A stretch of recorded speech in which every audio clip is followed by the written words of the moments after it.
Revealed in upcoming episodes of this program are the contents of a recently unearthed repository classified by the secret government, the Phenomenon Archives.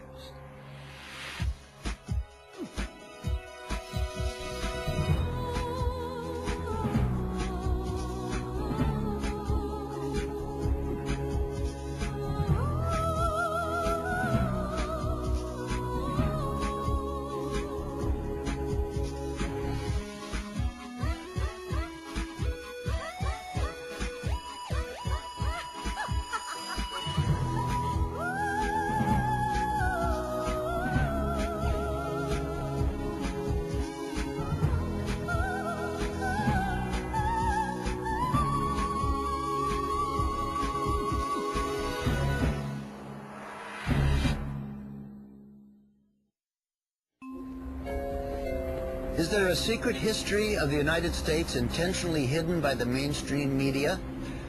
Could there be a secret society of fat-moneyed businessmen whose agenda has been the cause of every major war and economic depression? Is there a shadowy elite gently pulling the strings of our world to bring about their own self-serving political program? The answers may surprise you. Nearly 200 years ago, Thomas Jefferson wrote, "If the American people ever allow the banks to control the issuance of their currency, the banks and corporations that will grow up around them will deprive the people of all property, until their children will wake up homeless on the continent their fathers occupied." Throughout the history of the United States, there's been this running battle over who controls how much money is in the system. Will it be some privately owned central bank, or will it be the people, the Congress, for the benefit of everybody in the country? Everything evolves around the Federal Reserve, a private bank that was given a monopoly on the creation of paper money. Every $100 bill which the Federal Reserve System prints and is sold to the United States at full face value represents a $100 loan. Even though the government pays for it, they still pay interest. 100 years after Jefferson, Abraham Lincoln pondered these same issues. The government should create, issue, and circulate all the currency, he said. Creating and issuing money is the supreme prerogative of government.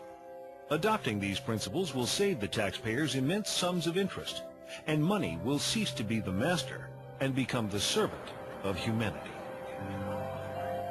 What do the fears expressed by Jefferson and Lincoln and modern-day economists have to do with what President George Bush called the New World Order? It's a conspiracy. What else can you call it? It's a conspiracy against the people of the United States and of the Western world. Just when you think you're ahead of the game, someone changes the rules. This week, we'll visit the scene of a crime so huge that most of you will not believe it to be real, and so perfect that even today, 86 years after the fact, few realize that the crime even took place. The creation of the Federal Reserve System was about more than just money. Some refer to it as the secret birth of a criminal conspiracy to rob the American middle class of its hard-earned wealth. Others believe it to be part of an attempt to bring the world under the control of a shadowy international elite that calls itself the New World Order. And through it all, we have wars, assassinations, and Martians. In fact, if it weren't for the Martians, you might have heard about this mother of all conspiracies a long time ago. We know now, within the early years of the 20th century, this world was being watched closely by intelligences greater than man's. On October 30th, 1938, the Mercury Radio Network interrupts the music of Ramon Raquello and his orchestra from the Park Plaza Hotel of New York City for a special news bulletin. The infamous War of the Worlds broadcast begins with its terrifyingly real description of an invasion from Mars. And before the night is out, 1 million people will run panicked into the streets. I'm extremely surprised to learn that a story which has become familiar to children through the medium of comic strips. After what has been a closely guarded secret for nearly 50 years, Orson Welles' original broadcast turns out to be no mere show business stunt. Should have had such an immediate and profound effect upon radio listeners.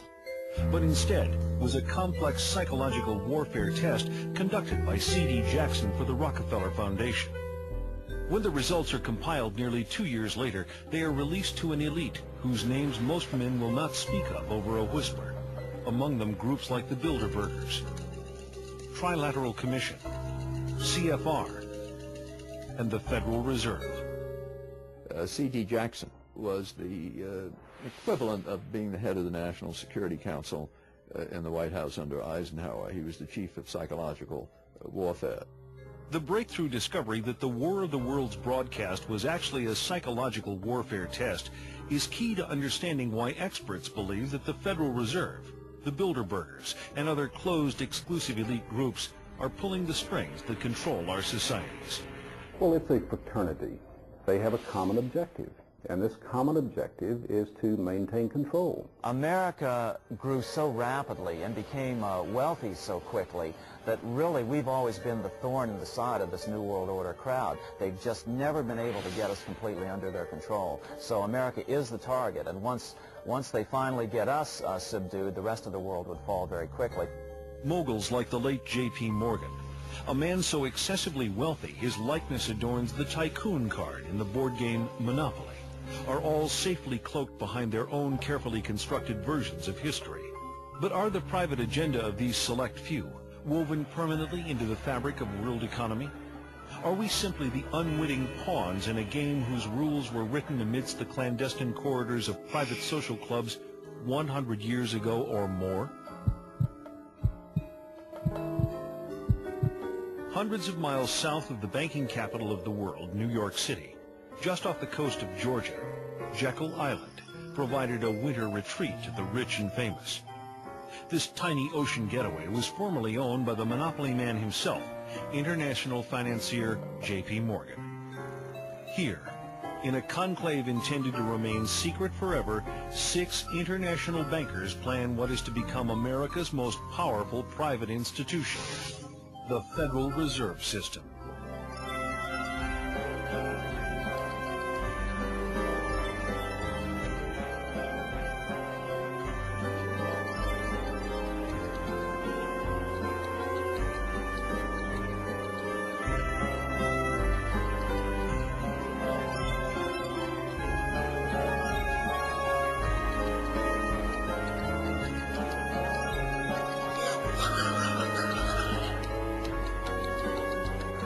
The Jekyll Island story is one of the great untold stories of the 20th century. These bankers who got together, left Hoboken in a sealed train, and the reporters were going crazy. They knew this was big. These were 5 of the biggest bankers in the world getting on this sealed train. The reporters wanted to know what the hell was going on. And they didn't know for years what had happened. It is at the urging of the famous poet Ezra Pound that Eustace Mullins begins his own personal search for the truth about the origins of the Federal Reserve. Ezra Pound's young artists and writers, friends, were killed during World War I. Ezra wanted to know why they died. Digging book by book, row by row, in the entire economics section of the Library of Congress, I found this little magazine with the Jekyll Island story in it. When I took that to Ezra Pound, he was so thrilled. It was the biggest discovery of his life. In fact, Ezra Pound called the Jekyll Island story the biggest detective story of the 20th century. But why? Andrew Gray, grandnephew of one of the 6 men who met to plot the creation of the Federal Reserve System, scoffs at talk of secret cabals. Well, I'm asked whether the Jekyll Island meeting can be automatically classed as a conspiracy. And the answer, first of all, is that the need for secrecy does not necessarily imply conspiracy. Very important legislation of any kind cannot be drafted